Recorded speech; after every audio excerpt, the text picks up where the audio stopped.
course, there's a trap for us here, isn't there? It's all too easy, if we're providing this sort of service, to end up making anything and everything, pandering to clients' whims, doing work we don't really believe in, and never making progress. Because although at that time I couldn't consider myself to be a designer, it's certainly something I aspired to.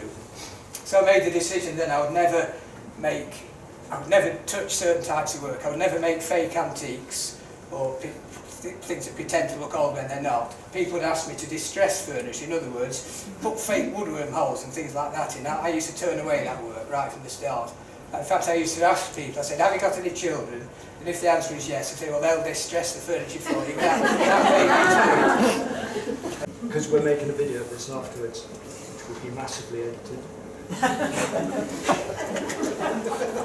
So I got myself a little shop window that cost me £3 a week on a very busy road. So busy that during traffic jams, people would see my rocking chair in it, and the wife would say to the husband, just pull back a moment, because something caught her eye. I'll have that.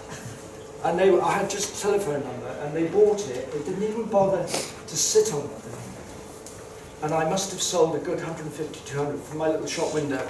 So then I rented it for £3 a week, as I said. I made the big mistake. Yes, so I bought Belgrave Lodge, which I renovated, and I had my own little gallery. In 6 years, I didn't sell a single blinking thing. And then when I sold, the perversity was, oh, where's this guy gone? We can't get hold of him anywhere. They weren't interested when I was there. But it was a lesson, location, location, location.